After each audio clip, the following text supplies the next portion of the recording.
So hello everyone and welcome to our second talk, this time on feet, a subject that is, I'm sure you're all very keen about, all with lots of discussions about. Just for anyone who doesn't know me, hi, I'm Amy. I'm the current Yomp Manager. I've been taken over from Becky about a month and a half ago. Just a few housekeeping things. Please make sure you are muted the whole time. We don't want to miss anything that Gillian says. And just to reiterate as well, this Yomp Q&A will be purely about feet. We will be doing a Q&A on logistics in about the 15th of May, kind of mid-May. So any questions you have, make sure you store them up for then. So without further ado, I'm going to hand over to Gillian. Hello, I'm Julian. Hi, Julian. Hi. I've obviously just been asked to come along tonight to talk to you about feet. So I think Amy's going to ask me some questions and I will try to ask them to my best ability. If there's anything I've missed out, I'm sure if you contact Amy or put a post up on Facebook, we can sort it out after, at the end, sort of thing. Okay. Thank you. So what's your background, Julian? I've been a podiatrist now for 29 years, worked with the NHS up until July last year, and now working privately for my sins.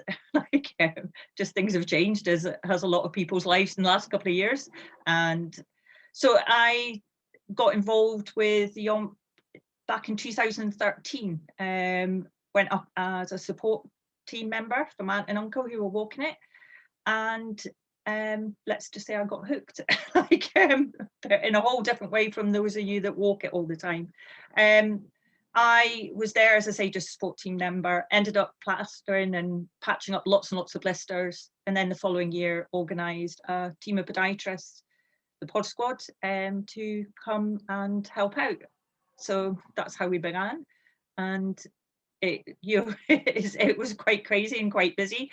Unfortunately, for the last couple of years, obviously things have changed and we won't be there this year just because of logistics. So, and me trying to organise stuff. So if this helps people be organised themselves beforehand, then great. And hopefully won't need to find medical intervention for feet. So, yeah. Yeah, you will be sorely missed this year, but we all appreciate you giving up your time on a Sunday to go through, pass on as much of your limitless knowledge as possible. So let's crack on. So before the Yomp, so we've got 8.5 weeks left until the actual event.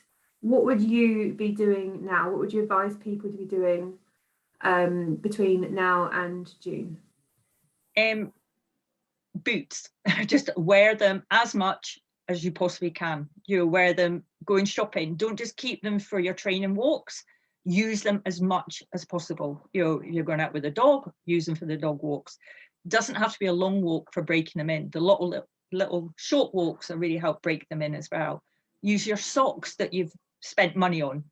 Just don't keep them for special occasions. Just use them all the time. The more they're broken in, the more comfortable they're going to be, much more aware of what the problem areas might be with them.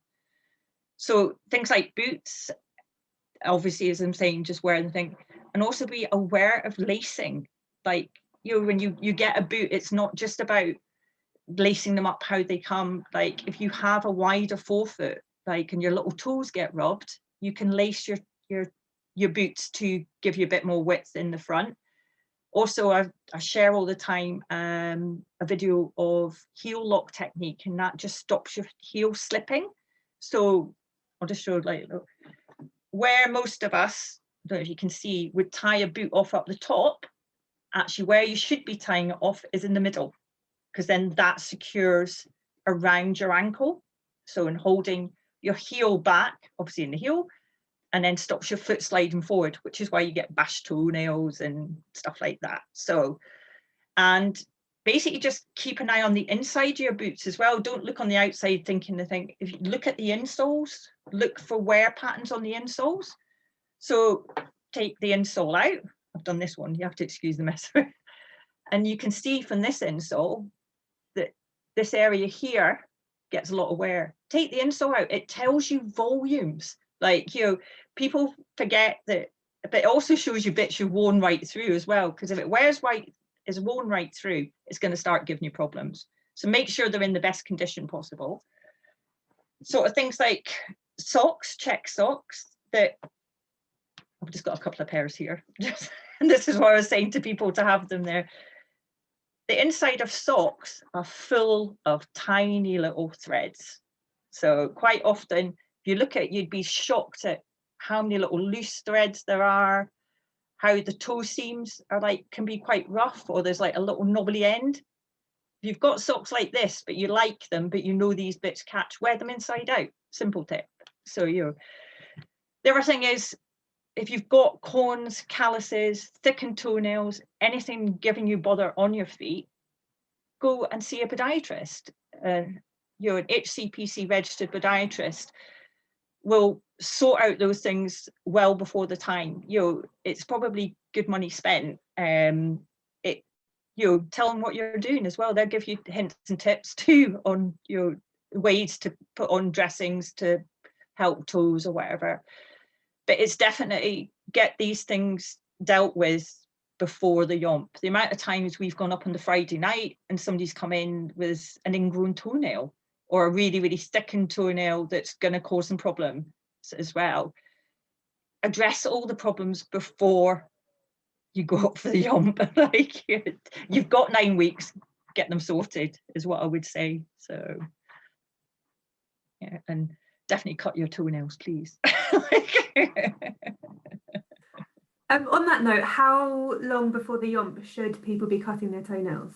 Probably about a week to 10 days. It shouldn't really be on the night before, because if, goodness, you know, if you did cut it a little bit too short and it's a little bit tender, at least you've got a week or 10 days. I was kind of say, basically, do all your tidying up stuff like before you have your rest period, before you make your journey up, sort of thing. Don't, on the Thursday, Friday night isn't the time you should really be cutting your toenails. So, you know, a week to 10 days beforehand. So just in case there's any issues, you can get them solved. Great. And then some of our other long distance walks, a lot of our fundraisers are a fan of having a pedicure kind of about a week before. Is that something you would advise? Yeah, just that's it. Like, yeah, just get either the nails trimmed up and tidied about a week before. So yeah, or go and see a podiatrist, or, you know, I would be saying see one just now if you've got issues. But if like yeah, if you're the week before is the time to go and get anything tidied up and treated before, not the day before. So not the Friday night before, which is often what we were doing. Definitely not the Friday night. Great. No. So everyone's been training. You know, they've got their boots worn in, laced properly, their insoles are all checked. Their feet have been looked at and tidied up a week before. It's now the yomp. You're standing on the start line. What should people be looking out for as they're walking around? So obviously they want to make sure that, you know, their boots feel comfortable and stuff like that. If they start to feel loose or slack, stop, you know, relace your boots, make sure socks are fitting properly, you know, like haven't got wrinkles in them and stuff like that. You know, it's about making sure the surfaces on your feet are as smooth as possible. So socks are nice and smooth and fitting properly, boots are laced properly and tight. And when you're walking around, and everything is empty out your boots, make sure there's no little stones in there. Just, you know, run your foot inside, just check everywhere inside. But yeah, it's when you're out, if you start to feel a burning sensation, which is a hot spot, like is how it's described, is stop and deal with it when you feel it. Because if you can deal with it at the point that you start to feel it, hopefully it shouldn't go too bad, you know. So it's about taking 5 minutes, just saying to your team, like, sorry guys, I'm going to have to stop, my foot's sore, let me sort this out and then we can move on, rather than thinking, oh, it'll be okay until I get to 14 miles or 22. It won't be. Like, it's only going to get progressively worse. So if you can stop it when things just start and deal with it, it's possibly going to save you a lot of pain and discomfort further down the line. So, and maybe having to drop out, and so it is about dealing with things as soon as you feel them, not waiting. So. And if someone does start to feel a hot spot, how should they deal with it? So I would say the best way to deal with a hot spot is to cover with either just a normal, so I've got some bits and pieces here, what we call an island dressing. So I would first say give it a wee wipe down with a little saline wipe. Most first aid kits have these, probably not quite as big as this, it's just like a little square, like saline kind of wipe. Give your foot a wipe down with that, give it a clean up, just in case there is any grit or anything like that that might be causing a problem. And if you have an island dress plaster, which is just like the little plasters that have got this like stretchy woven material, as that's a good way of just dealing with it, just putting it on, so you're covering the area and cushioning it. Something like that the podiatrist use, the pink fluffy stuff, this is when this is great for. You feel an area of a hot spot, is just put a bit of this on over the area and it cuts down the friction, gives a bit of cushioning. And if you cover it a little bit of tape, it should stay well in place, unless your foot's soaking wet, and that's never a good thing for anything. The other thing which are absolutely fabulous, and I do harp on a little bit about them, are the Engo blister prevention patches. So it's all going to look backwards now. Just a little blue patch. It's really great stuff. These actually stick to your footwear. So where I was saying on that patch that you could see, the chances are this person's going to get probably blistering in that area because that's where they wear hard. You would just take the backing off of that, put it on there like that, and it just cuts down. So the great thing is they last the lifetime of your insole. So as long as that's stuck on, it lasts 6 to 8 months. So they're actually really, really good value for money. You're not sticking stuff on your skin. So you're protecting your skin as best as possible. So if you were to feel a hot spot and you had one of these, I would say straight away, put it on the insole to the area that you're feeling it. If you don't, then you're lucky enough to have some fleecy web, use that. And if not, cover it with, not the paper from nine, but the island dressing, which most first aid kits will have one of these simple island dressings. What I would say is don't put a Compeed on. I know it sounds very controversial, but like anyone that knows me will know that it's not, Compeed is fantastic when it's used appropriately. And what Compeed is manufactured for, and actually read it, is blister healing, not blister prevention. So it's a whole different ball game. So if you put a Compeed on a hot spot or a blister that's just starting, or even before as blister prevention, as time goes on and the more you're walking, you're putting a lot more pressure on your feet, and you're putting a huge amount of pressure on your feet, and you're doing a lot of miles in the Yomp.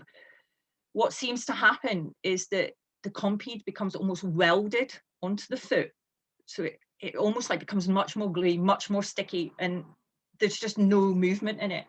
So if you do get a blister behind that and the skin can't move around it, it becomes extremely painful. So, and when you do try to remove it, unfortunately it takes a few layers of skin with it, which the pod squad have all had experience of, and it's not nice. An island dressing won't do that to your skin. It won't rip off layers of skin as well.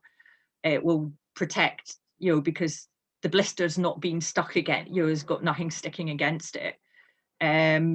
So it's protecting the skin as best as possible. Once, if you're unlucky enough to get a nasty blister and you're at home, a Compeed is the best thing for healing it. But when you're at home with your feet up and not got another 28 miles to do, like, is definitely the time to wear them. So stop, protect the area, as I say, with just an island dressing or a bit of fleecy web or an Engo or something like that.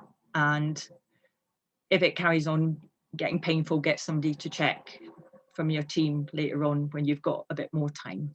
So there we go. I hope that makes sense. Great. Thank you. Yes, absolutely. It sounds like people might be getting very familiar with their teammates' feet.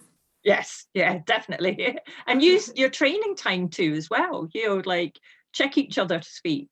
I think it's about realizing that, yeah, start to love your feet. Don't look at them as, oh, they're disgusting. You know, they're amazing. You know, all of us, you know, are lucky enough to be able to walk around, enjoy seeing that, and it's our feet that gets us there, you know, and it's about protecting them. And you know, it's a lot, we ask a lot of our feet doing that, the kind of mileage that the Yomp entails. So even training, you know, the amount of miles that they're training, it's putting a lot of pressure on their feet. So be kind to them. Great advice. So worst case scenario, well, not worst case scenario, but the worst has happened. You have a blister on the Yomp. What should you do? You're nowhere near a checkpoint. There's no medics around. What should you be looking at? Right. Obviously, if the blister's intact, therefore the head of it's still there, and it's well, if it's really, really swollen, you might have to consider like getting that pressure away. So it is about sort of unfortunately bursting it, but it's about having the right equipment, isn't it, to burst it. And then if you do have a burst blister, you want to again clean it. So again, your saline wipe. This time if the skin's off, whatever, apply some antiseptic. So something like Savlon. This is like a wee dinky tube of Savlon that I'm allowed to mention. Superdrug does them. 3 for the price of 2. Like, so it's not a huge thing to carry around in your first aid kit, but you know, antiseptics are really good. And then again, just cover it with the island dressing. So, and just I think if it's on an area you want to try and take a bit of pressure off, if you are familiar with chiropody felt, if you've got a bit, it's just about, you know, it's using that you can take cut bits out of. So say if it was in the middle of the sole of your foot, here we go, this is Jill with our scissors again, obviously, you can cut a little U out. So therefore the pressures, and stick that on. So the blister would be in the middle, and that would take the pressure off. It's about offloading pressure. Keeping it clean, keep it covered, and hopefully there might be, if it again gets it, keep changing the covers and keeping it clean the whole way until, and hopefully it will just sort itself out if you can keep the friction off of it, sort of thing. So the choice is, the thing is, Google and YouTube and everything have lots of different techniques for using chiropody felts, chiropody padding and stuff like that. So definitely would say, if you are aware now of an area that gives you problems, the chances are that's the area that's going to give you a problem or a blister on the Yomp. So it's finding out why that's there now, dealing with it, and hopefully knowing how to deal with it on the day as well. So yeah. So keep it intact as much as possible. Yeah. Cover it with island dressing. Yeah. Is that what it's called? That sounds like it's called an island dressing. Yeah, it's just yeah, it's just like one of these self-adhesive small dressings. So yeah, they just kind of look like these. It's just an adhesive dressing. So this bit inside here is a bit of sterile kind of gauze that is non-adhesive, so it won't stick to the blister, you know, and rip the head off. But the tape around it will hold that in place quite comfortably. So, as I say, yeah. So in what situation would you recommend bursting the blister, for lack of a better word? And no way, it's like never if possible. Right. But yeah, if it is so fluid filled that, you know, it's like really, really raised up with a lot of fluid in it and a lot of pressure on it, and you can't get the pressure off of it in any shape or form. But if you are to burst it, then obviously you want to have something sterile, so a bit of sterile gauze to kind of clean it, and you want to keep it as clean as possible. So you want to kind of clean it after with the saline wipe, as I said, a bit of antiseptic on it and a cover on it. So, and again, don't use a Compeed at this time, because if you're carrying on walking, it will start to weld to the skin. So it's about short-term first aid on the Yomp, not long-term fixes really. So yeah, it's just getting you to the next stage to redress, to reevaluate, then move on, sort of thing. Yeah. And I don't know if you remember this, Gillian, but about 5 years ago, we made a Footcare guide together. Yeah. With another colleague at the charity. That Footcare guide is at the top of all of your weekly emails. You can download it, you can print it out if you'd like. We have little physical copies you can put that fit in your wallet. If you'd like one of them, let me know and I'll pop it in the post. But I found them really useful, full of lots of good information and advice. And so at what point should you see a medical team, Julian? Like, how do you know when it's got to the point that you just can't go on and can't go on? It's probably at that stage whereby it's been, and I would probably say if it's been a very large blister that you have felt had to be popped because it was so large, I would go and probably get that checked out by a medical team to just make sure that there isn't anything dirt-wise or infection got into it, so they can maybe just clean it out and protect it a bit better. If a blood-filled blister, where the blisters become so intense, so is that you can actually see signs of blood under the blister, that pressure has got so much that actually the friction has got so high and the rubbing's got that you've actually gone a few more layers into the layers of skin than a normal blister would, so therefore blood started to build up in it. So I would say to go and see medical team there. If there's any sign of redness going up your foot from the blister, that's potential spreading infection, and it can happen really quickly. You kind of think, okay, it's only a little blister, it'd be fine, but infection can happen really quickly, and especially when the environment isn't great and you're constantly getting rubbing after, if you know what I mean, that you're still putting that same shoe on or whatever that's irritating it. So it is about, if it really feels quite hot, red, inflamed, as I say, any signs of infection like that, or the skin's just lifting right off, it's probably worth getting checked out, to be honest. So, or if your plaster size just won't going to fit it, so, yeah. That's what I'm saying. Yeah, and then just to everyone, don't be afraid to use the medical team. They're there to keep you going, to get you around, essentially, to make sure everyone gets, as many people as possible get around the full 54 miles. So take advantage. Don't think, oh, it'll be fine. Go see a professional. Go see someone who knows what they're talking about, and just get it checked out. Yeah. And earlier, Gillian, you mentioned wet feet. We all know there are some wet parts of the Yomp, the infamous beanie bog. What would you do if your feet do get wet? Obviously, what we probably talk about every year is have plenty of socks, make sure you're changing your socks regularly, like drying off your feet.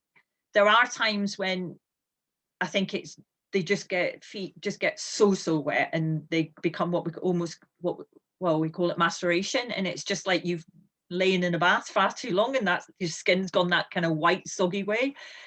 I would say if you get to a checkpoint and your feet are like that, use the time while you're having food and all the rest of it to let your feet air and dry out. Just let the skin kind of dry out a bit.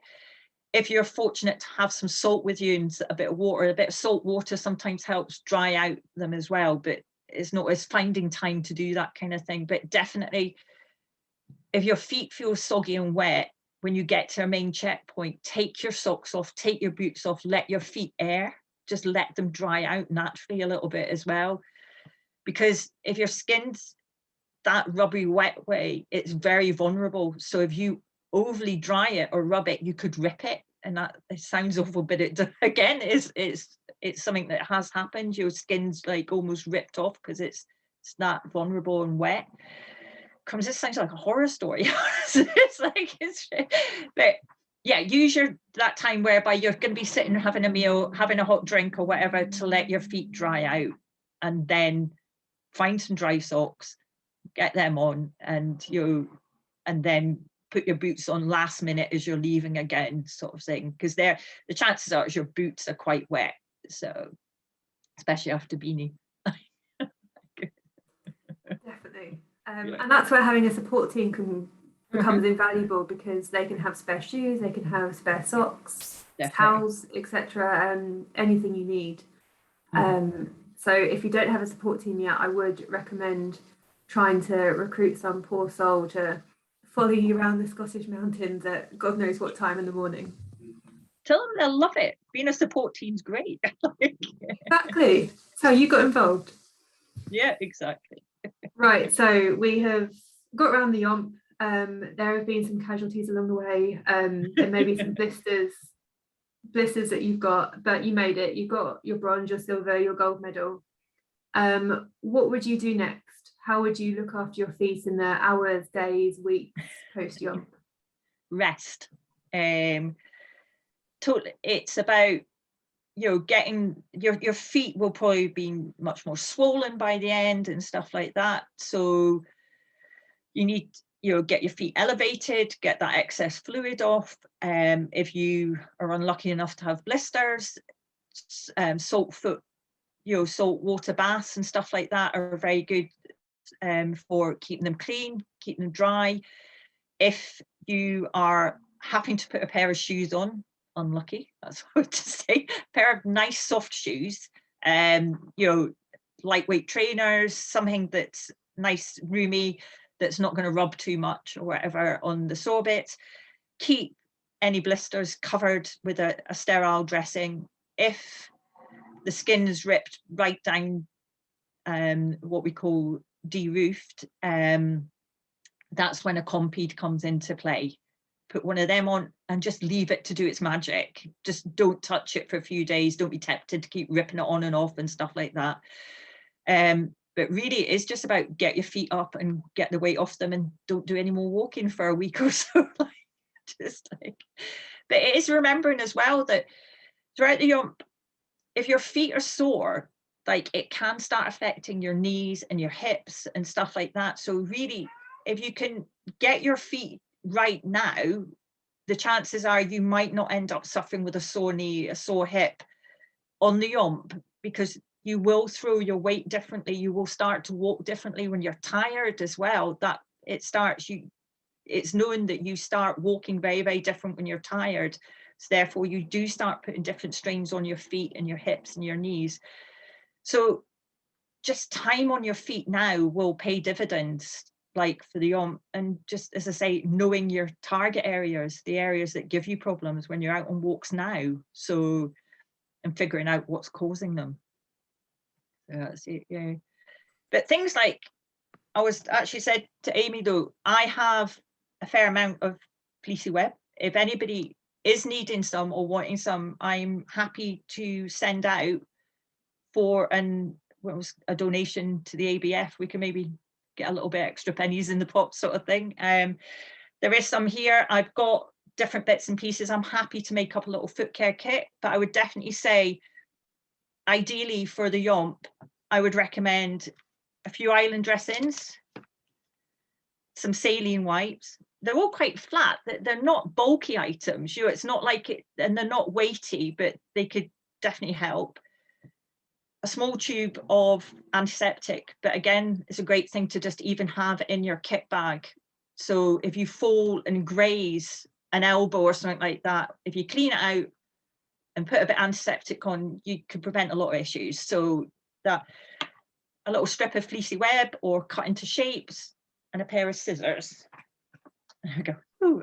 And if you like them, the Engo are definitely something that are so super thin and dead easy to carry without causing a problem.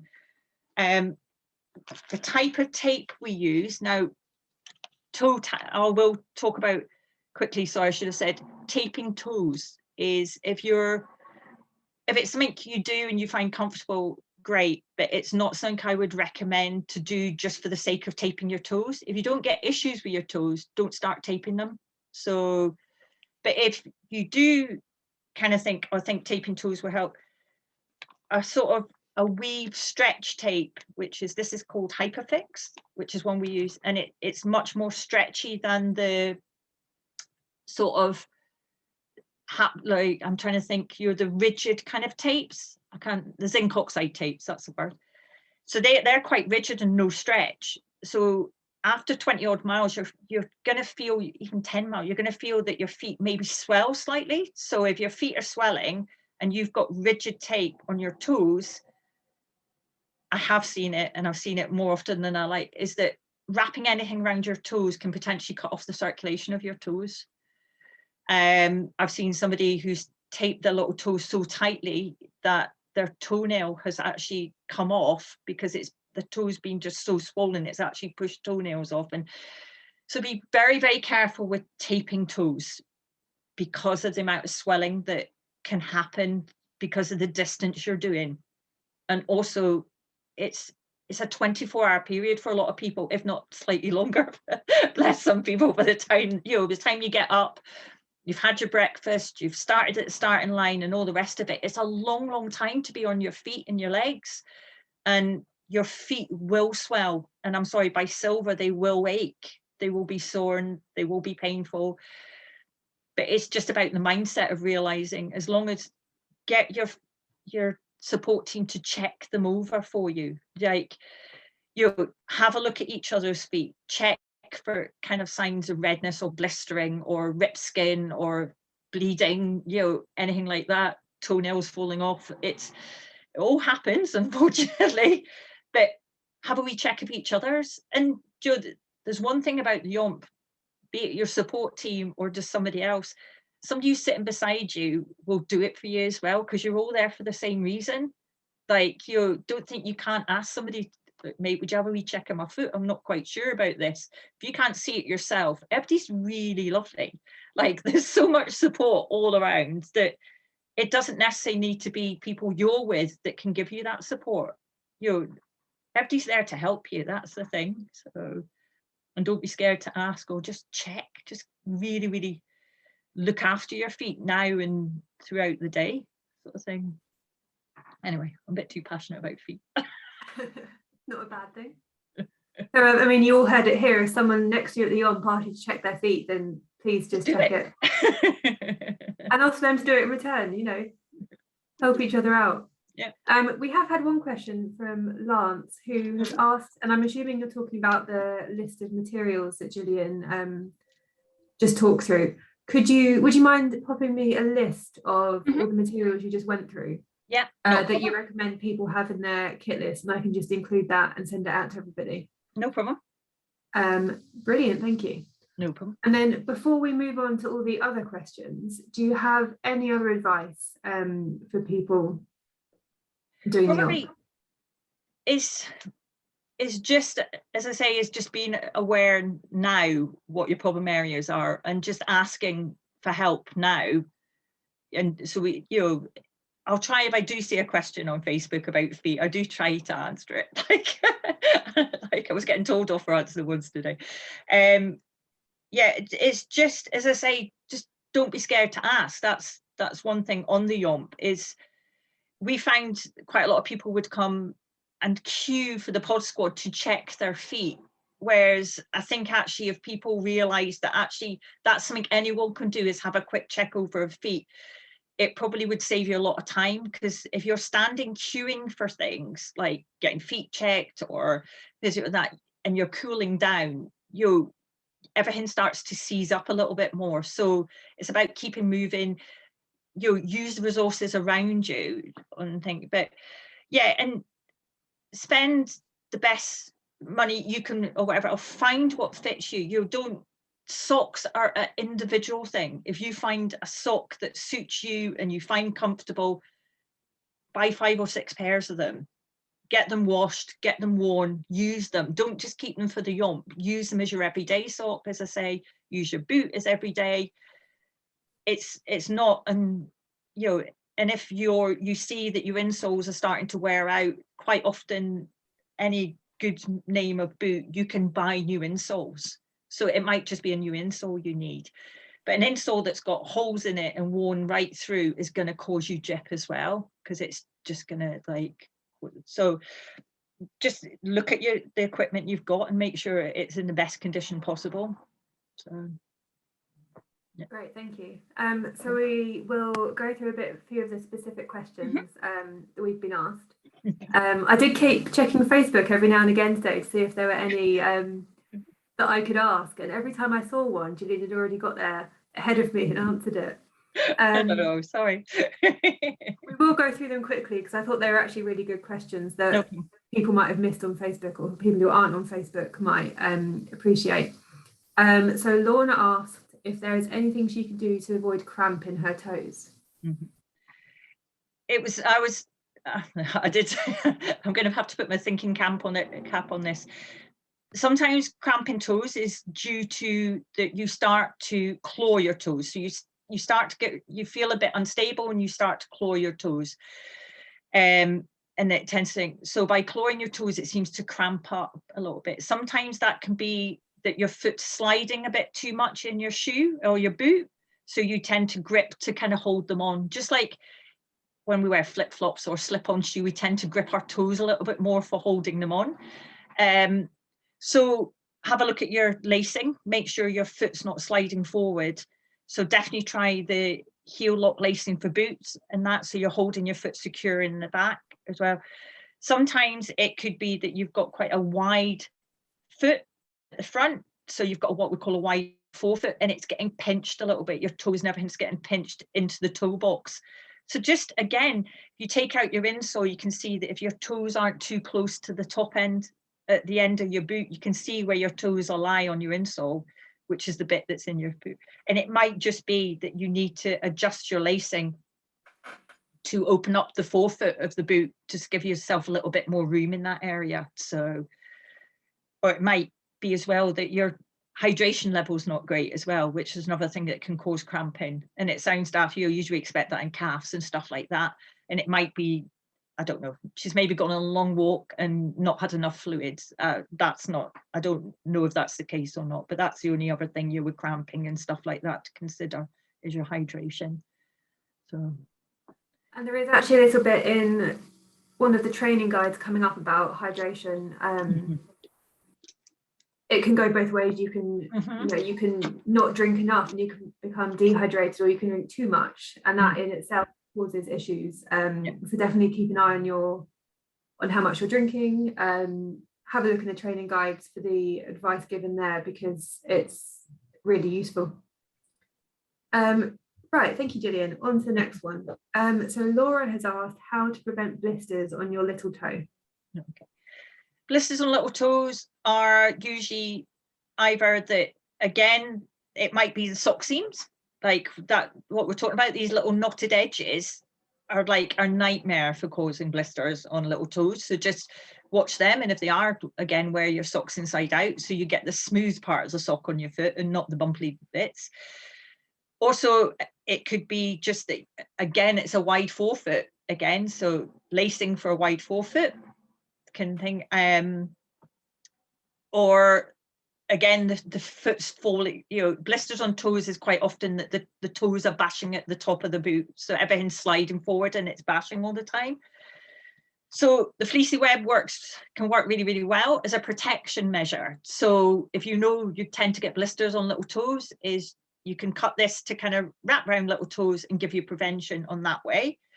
Or if you want, it's like the Engel blister prevention patches can be put on the side and top of the boot around where the little toe area is, and that kind of stops rubbing that way as well. So, but yeah, little toes, it's often just because of how our little toes sit. Like most of us will probably, if you look, your little toe probably tucks under slightly, so it tends to get rubbed on the edge. And a lot of it is just about that the boot maybe isn't quite wide enough. So that's it. Although they feel, and I think the girl said, you know, her shoes, and it was further down the line that she was getting the blisters. So it's probably just looking at a prevention measure. So maybe just having the toes covered, knowing that, you know, somewhere down the line she might end up with blisters. So the thing is, though, with that, if you know you're going to potentially get a blister in that area, is protect it beforehand. Don't wait for it to happen. So, you know. That leads quite nicely on, actually. So Celia has said that she's got these little thin silicone tubes for her little toe. use them constantly rubbing, are there any issues with wearing them? No. Lots of people choose to wear like the silicone, like I did have one somewhere. Like, yeah, it's like a little silicone tube for like toe caps. They work really, really well. Some people I have found that they might slide in that, but if it's something that you use, carry on using it. And definitely, I think there was one guy one year had one on every single toe. Like, he came and it was like 10 of them, like, and he was like, they're great, I love them. Like, you know, and it is about finding what works for him. But yeah, the silicone caps are really, really good. Again, because you can take them off, air your toes, you'll give your feet a bit of breathing space when you're kind of resting, dry everything down and then put them back on, sort of thing. So yeah, definitely.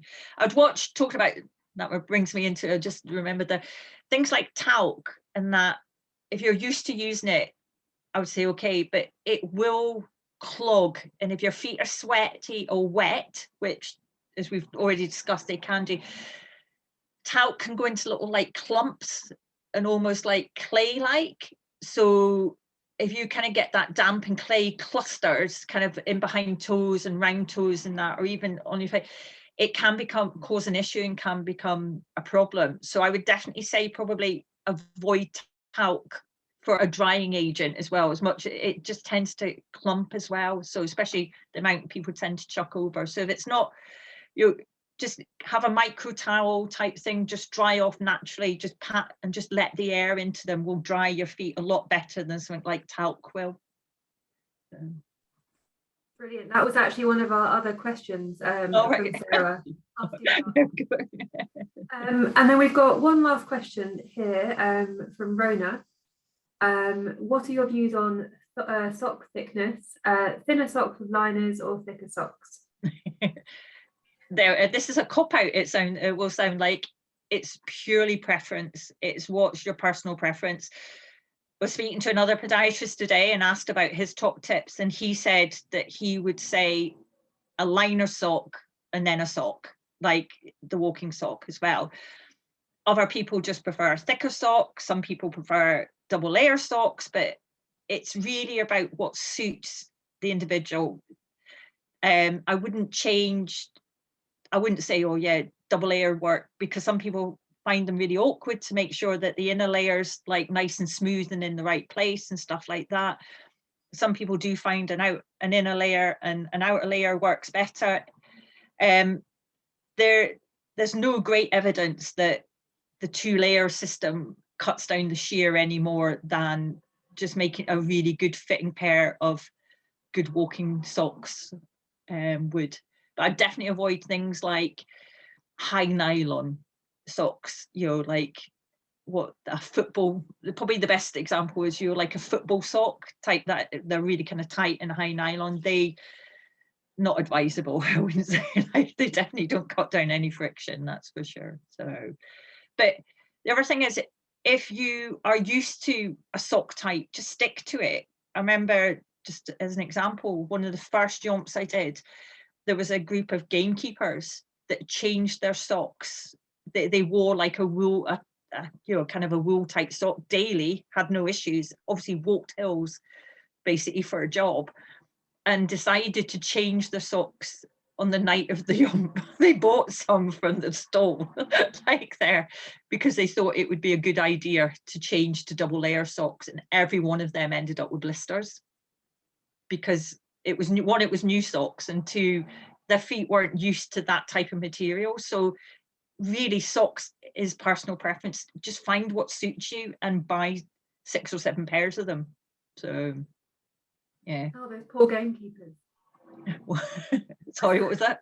I said those poor gamekeepers. I know. Oh, they were, what a shame. Every single one of them were in seeing us. So like, and none of them could understand until we found out that it just changed something simple like socks just right at the last minute. So, you know, if it works for you, don't change it. You know, even, you know, with the advice I'm giving you, if you kind of think, well, actually that works for me, then don't go changing, you know. So I'm only here to give advice. I'm not telling you that this is what you should be doing and don't do anything else, you know. Yeah, I think one of the take homes, both from listening to you and from listening to Neil a few weeks ago talking about training, is that, you know, use what works for you, but practice in it. You know, don't rock up to the Yomp with new hydration sachets and new shoes and new socks. You know, use it now and practice now. And then you won't get any nasty surprise on the day. Exactly.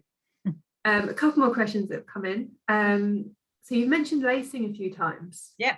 Do you have any videos or resources for different types of lacing that you could share with us? Yeah, I will find some. Yeah, it's just as I say, the one that I've found it works amazing is what we call the heel lock technique. And probably, I don't know if anyone ever has wondered what that little extra eyelet on their trainer's for.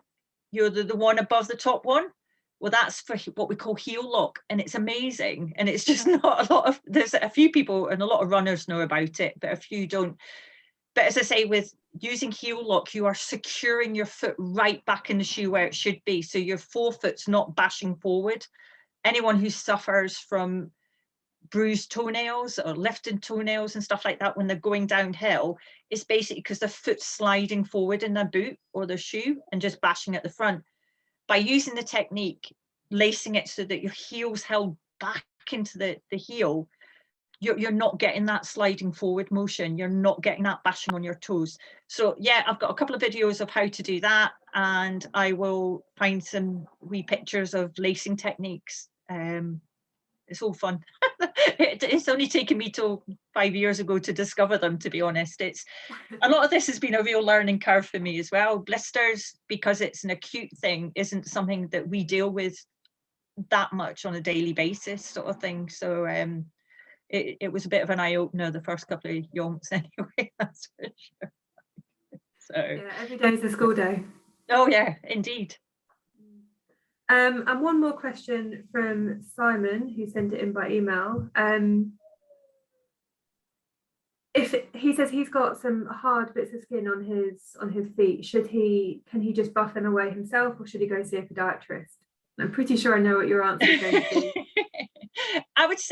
I would honestly say if you've got hard skin and calluses, go and see a podiatrist, and then between now and the Yomp, use an emery board to kind of gently file that down daily and just moisturize and keep it under control. You know, what can happen with corns and calluses is that they're so hard that actually underneath you can start getting blistering underneath, which the pictures I put up earlier today on Facebook was a lad that announced it was quite a thick callus on top, and he was complaining, and it wasn't till I reduced it down, I was like, you've got a great big blister underneath this. You know, so and that's often what happens on the Yomp is people are come and say that bit's really sore and there's quite a large callus, and you know that there's probably something rumbling underneath. So if you've not got that issue on top, you hopefully you can kind of manage the issue underneath a lot easier. But a blister under a thick callus is a really hard thing to deal with in the Yomp situation. So because you haven't got the time or skills to like, well, you've got the skills, but not if you're out on your own, like 6 miles in and it's bothering you, sort of thing, to try and pare down hard skin. It's maintaining your feet. So going to a podiatrist and just getting them checked over, getting advice is probably worth it. Anyone with a birthday between now and the Yomp, like, ask for a gift voucher. Happy birthday. All right. Here, go get your feet done. Which, again, is, I was going to say that my new boss has offered, and I was saying to him, I did put a post up that we're going to offer free foot care treatments, well, for a donation for the ABF the week before the Yomp. So you can come and get your corns, calluses dealt with, nails sorted out, and that the week before, the Sunday before the Yomp. If anybody's wanting to take that up, just give us a message. We'd love to see you. We've like my new boss is a Pod Squad member as well, and might have a few little freebies sitting around for you. But a lot of say to your podiatrist what you're doing. As I say, they might be able to help you out with some advice in that as well. So they might be able to show you the points that you're going to have to be aware of and how to deal with them on the day as well. They're full of good advice. And if people did want to take you up on your really kind offer, thank you, of free foot checks for a donation, how should they, where do you work, what's your company called, how can they get in touch? It's called St Andrews Podiatry in St Andrews, and you'll find us on Facebook or whatever, but I can put another link up as well, sort of thing. But yeah, would happily be able to do that. And you know, it would be nice to see a few folk in that local, as we're not coming up on the Friday night to do it. So. No, brilliant. So we'll make sure that we share links to St Andrews on Facebook in the emails. And don't forget as well, Gillian offered, she had a few little bits of kit knocking around. Yeah, I've got the little Footcare kits that we had a couple of years ago, gave out, that's got a little bit of information on how to deal with it, with all a packer with a little bit of fleecy web, some tape and bits and pieces as well. And I think some of them have even got a little pair of scissors in them still. So I've got a few of them that I'm quite happy to send out. It's just the cost of a large first class stamp type thing is, you know, and as I said, either a wee donation towards ABF and we can raise a little bit of funds that way.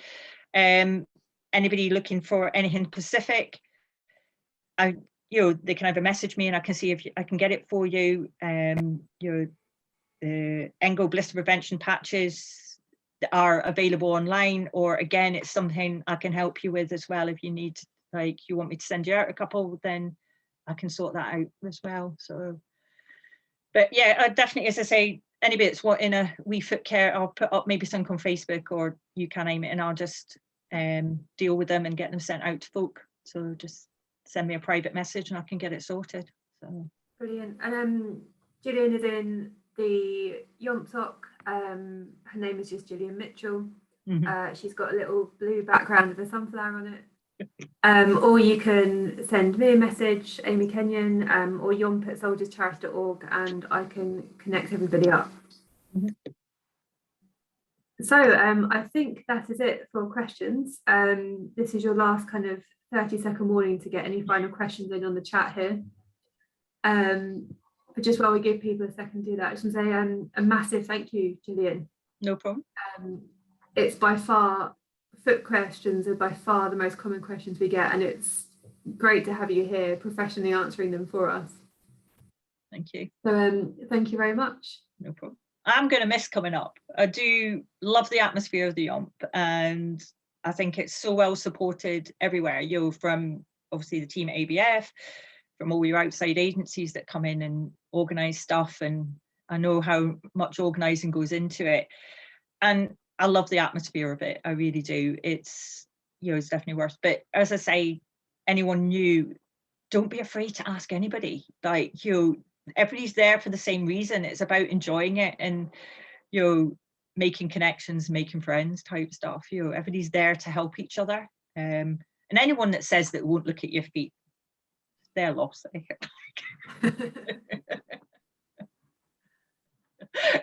A quick check over could save somebody a lot of bother. That's all I would say. So brilliant. Lance has said that he would love a Footcare kit. No problem. Lance, if you can, he says he's on Yomp sock. Lance, if you could message Gillian directly, that would be great. Or drop yomp@soldierscharity.org an email and I can help put you in contact. Other than that, there's no more questions, just everybody saying thank you to Julian.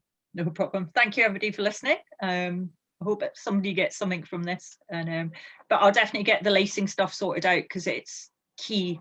I really think lacing is something that can make a big difference to footwear for everyone. So, but I'll get that sorted. Okay. Brilliant. Well, thank you very much everyone for tuning in. And I'm sure we'll speak to you either at the next Q&A or at the Yomp.